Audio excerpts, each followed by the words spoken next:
नाज़रीन अस्सलाम वालेकुम, आपकी खिदमत में एक नई वीडियो के साथ आपका मेज़बान हाज़िर है। नाज़रीन फरदौस शिकवान जो कि आजकल इस्तेकाम पाकिस्तान की बड़ी अहम पर्सन है, आज पारस जाज़ेब ने अपनी सहाफ़त का हक अदा कर दिया। कुछ इसकी माजी की बातें इसको याद करवाई, जिस पर फरदौस शिकवान शदीद गुस्से में आ गई। नाज़रीन वीडियो मुलाज़ा फरमाएं, फिर इस पर मुकम्मल तफसील आपके सामने रखते हैं। और साहब हम इतने गूंगे बहरे हो जाते हैं लीडर के सामने कि हम सोचते नहीं है कि क्या सही है। आपने जहांगीर तरीन की नहीं, आपने जहांगीर तरीन के खिलाफ सख्त अल्फाज इस्तेमाल करने से मना किया था ना, बयानिया था, आपने माजरत की थी, तो नून लीग और पीपल्स पार्टी के हवाले से क्यों नहीं की? मेरा पार्टी के अंदर जो वो गैंग था जिसने इमरान खान साहब को आज बंद गली में पहुंचाया, हर वक्त मैदान में मेरे खिलाफ उतरते थे कि मुझे ग्राउंड से बाहर करना है। और जो ही खान साहब ने और पीटीआई ने अपना बयानिया बदला और अपनी तोपों का रुख और टारगेट जो है वो यूनिफॉर्म को कर लिया और असल सियासी मुखालफों से निकल के वो पाकिस्तान के मुहाफिजों के ऊपर चढ़ दौड़े, तो ये तो मेरा बयानिया नहीं हो सकता था ना। और पीटीआई के चेयरमैन जो हैं वो पिछले 1 साल से इस नैरेटिव को लेके चल रहे थे, वो इदारों पे इल्जामात लगा रहे थे, अपने कत्ल की साजिश में मुलविस होने की बात कर रहे थे, उन्होंने अफसरान के मुख्तलिफ नाम वो देते रहे। आपने कहा कि जब नैरेटिव बदला तो मैंने साइड पे अपने आप को कर लिया। पार्टी क्यों नहीं छोड़ी उस वक्त? आपने इतना लंबा अरसा क्यों आपने वेट किया? अल-कादिर ट्रस्ट के तहत यूनिवर्सिटी बनाने के जो इल्जामात लगाए गए हैं, क्या वो सारे दुरुस्त हैं? जो कि मलिक रियाज के साथ ट्रस्ट कायम करने, जमीन की खरीदारी से लेकर बरतानिया से वापस मिली हुई ये ब्लैक मनी को वाइट करने की कोशिश की गई, जो बुशरा बीबी पे जो इल्जामात है, ये सब दुरुस्त है? बिल्कुल दुरुस्त है। उसकी वजह क्या है आप सुन लेना जी। आपको पता है कि उस मीडिया उसका प्रॉपर्टी टाइकॉन का मीडिया में नाम चलता ही नहीं है, उसके मुखालिफ। तो वो लाइव प्रेस कॉन्फ्रेंस थी, वो चल गई। मुझे कोई खौफ नहीं है, मैं किसी की कहानी नहीं हूं ना, मैंने किसी का जो है वो अल्लाह के अलावा कोई किसी का मुझे डर है या खौफ है। फिर एक बात पूछूं, आपने कई बार ये बात कही, जब आपसे बुशरा बीबी के हवाले से मुतालिक सवालात किए गए, आपने ये कहा कि उनका अपने शोहर के ऊपर बहुत असर है। तो ये असर क्यों था, और क्या ये सिर्फ उनकी शख्सियत का असर था बुशरा बीबी का, या फिर कुछ गैर फितरी वजूहात भी इसकी थी? आप कहती हैं उनकी करप्शन की कहानियां मुझे बहुत पता है, तो जरा बताएं ना वो करप्शन की कहानियां क्या थी, वो किस हद तक पंजाब को चला रही थी? पहली बात तो ये है कि पारिस ये शादी ही गैर फितरी थी।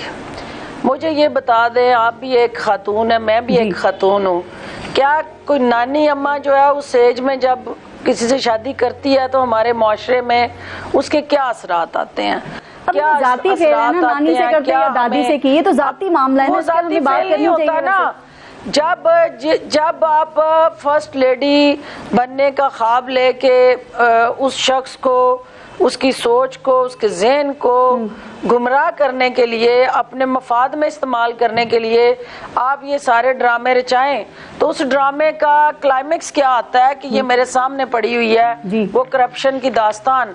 मुझे एक बात समझ नहीं आ रही कि पाकिस्तान तहरीक इंसाफ के दौरे हुकूमत में, देखिए फिरदौस साहिबा, आप 1 साल पीएम की मावने खुसूसी रही, फिर आप वजीर आला की पंजाब में मावने खुसूसी रही, आपको इतना कुछ पता था, आप उस पर क्यों नहीं बोली? ओदो पे होते हुए क्यों नहीं बोला जाता? ये पता मुझे उस वक्त लगा, मेरी बात सुन लेना, ये पता उस वक्त लगा जब मैं वो सारे किस्से कहानियों की तहकीक करती रही कि जनाब ये बताएं कि ये प्राइम मिनिस्टर जो हमारे सामने मैं सारा दिन जाके उसकी जंग लड़ती हूँ, उसे सादक अमीन साबित करती हूँ, ये बैकग्राउंड में ये किरदार जो है वो किस तरह से उसकी सपोर्ट में आ रहे हैं।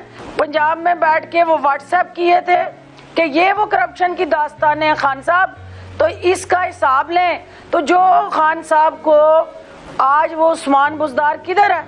वो तो आज सियासत को खैर बात कह दिया, नहीं, लेकिन वो वसीम अकरम प्लस जिसकी कारकर्दगी पे पूरा मुल्क सर पकड़ के बैठा होता था, फिरदौस साहिबा आपने उसकी कारकर्दगी को आप डिफेंड करती रही हैं, कि आपने कैसे कर लिया था? थोड़ा सा टाइम कम है, 2-3 बातें और जल्दी पूछ लूं। खान साहब के कहने पे आप कहती हैं कि वहाँ से हिदायत थी और वो किया भी जाता था, लेकिन ये जो आपने, जब आप मावने खुसूसी थी, तर्जुमान थी पीटीआई की, तो उस वक्त आपने मरीम नवाज के लिए काफी सख्त अल्फाज इस्तेमाल किए। आपने नून लीग की खवातीन जो उनकी तर्जुमानी करती थी उनके लिए कहा ना राजकुमारी, कनीज, अदाकारा, ब्रायलर मुर्गियां और बहुत से अलकाबात दी, और ये भी कहा कि पोतों ने दादी को पार्सल कर दिया है। क्या ये अल्फाज इस्तेमाल करने की, अलकाबात देने की हिदायत भी पार्टी लीडरशिप की तरफ से आपको आती थी? क्योंकि बंदा खुद भी सोचता है ना मैंने क्या बात करनी है और क्या नहीं करनी। बयानिया होता था, बिल्कुल पारस, ये पार्टी बयानिया होता था। फिरदौस साहिबा हम इतने गूंगे बहरे हो जाते हैं लीडर के सामने कि हम सोचते नहीं है कि क्या सही है। आपने जहांगीर तरीन की बहरे नहीं है, नहीं, आपने जहांगीर तरीन के खिलाफ सख्त अल्फाज इस्तेमाल करने से मना किया था ना, बयानिया था, आपने माजरत की थी, तो नून लीग और पीपल्स पार्टी के हवाले से क्यों नहीं की? वो मैंने नहीं की। आपने उसी तरह इस मुल्क को लूटा है जैसा आप बताती रही हैं, या अब आपके जो ख्यालात हैं वो तब्दील हो गए? मेरे ख्यालात बिल्कुल वही हैं, आज भी वही हैं, लेकिन साथ मेरा एक नतीजा भी मैंने निकाला है जी कि इन लोगों को जिनकी मैं बैठ के सारा दिन उनके खिलाफ जो है वो बयानियां देती थी, उन्होंने उस मुल्क को उतना नुकसान नहीं पहुंचाया जितना पीटीआई की नालायकी और नाअहली ने पहुंचा दिया। हम तो अवाम के मसीहा बन के आए थे, सीनियर सियासतदान हैं, आपको पता नहीं लगता ये करके मदीना बनाने आए थे। ये 3.5 साल बाद पता लगता है हमने पहुंचाया, रिजर्व सीट की नहीं करनी। मफाद में कौन है आपके और मुल्क के? इंशाल्लाह। तो मफाद में कौन है? पहले भी किसी भी पार्टी लीडर को या उसकी सियासी जमात को सियासत से माइनस किया जा सकता है, और क्या वो माइनस हो सकता है? क्योंकि देखिए वोट बैंक तो कहा जाता है कि वो तो पार्टी लीडर या सरबरा का ही होता है ना, तो बगैर सरबरा के वोट बैंक का मालिक किसी और को बनाया जा सकता है। पीटीआई में ऐसे लोग थे, काउंसलर बनने की औकात नहीं थी, काउंसलर का इलेक्शन नहीं जीत सकते थे। जब चेयरमैन पीटीआई ने टिकट दिया तो उससे ना सिर्फ वो इलेक्ट हुए बल्कि बड़ी बड़ी मिनिस्ट्रीज भी मिल गई। नाज़रीन, जैसे कि आपने वीडियो मुलाजा फरमाई, नाज़रीन बिल्कुल पारस जहां ज़ैब ने फिरदौस शेकवान के साथ ठीक किया है कि जब तक ये इमरान खान के साथ थी तब तो ये दूसरों पर इल्जामात लगाती थी, तोहमतें लगाती थी, और अब जो है जब इसने इमरान खान जो है उसको छोड़ दिया है, उसकी पार्टी को, जब इमरान खान पर मुश्किल वक्त आया 9 मई के वाक़े को लेकर, इसने पार्टी को छोड़ दिया है, और अब ये जब साइड पे बैठी है, दूसरी पार्टी इस्तेकाम पाकिस्तान में जाकर बैठी है, तो इमरान खान पर संगीन इल्जामात लगा रही है। इस पर पारस जहां ज़ैब ने इसकी खूब लगास लगाए, इस पर पारस जहां ज़ैब ने इसकी खूब क्लास लगाई और कहा कि तुम्हें शर्म भी नहीं आता, जब तुम उस पार्टी में थी तब दूसरों पर इल्जामात लगाती थी, अब जबकि तुम इस्तेकाम पाकिस्तान में ठहरी हो तो फिर इमरान खान पर इतने घिनौने इल्जामात लगाते हो, तुम्हें शर्म नहीं आती। लेकिन नाज़रीन, इस तरह की लोटियों को कोई फर्क नहीं पड़ता, ये आए रोज पार्टियां बदलती रहती हैं और अपने मुफाद को देखती हैं कि जहां इसको अच्छे टुकड़े मिल जाते हैं ये उसी पार्टी में ठहर जाती है। जब तक इमरान खान पे वक्त था और वो इक़्तिदार में थे और उधर ये वज़ीर इत्तलात भी रही है, जब उधर इसको ओहदे सौंपे गए थे तो फिर उस पार्टी के साथ थी और दूसरों पर इल्जामात लगाती थी। नाज़रीन, इस तरह की जो लोटियां होती हैं ये मुल्क को तबाही की तरफ धकेलती हैं। नाज़रीन, फिरदौस शेकवान के बारे में आपकी क्या राय है? क्या पारस जहां ज़ैब ने फिरदौस शेकवान के साथ ठीक किया है, ऐसा ही करना चाहिए था, या पारस जहां ज़ैब ने कुछ गलत किया है? आपने वीडियो मुलाजा फरमाइए, कमेंट सेक्शन में अपनी कीमती राय लाजमी दीजिए, और अगली वीडियो तक आपने मेज़बान को दीजिए इजाज़त। अल्लाह हाफिज़।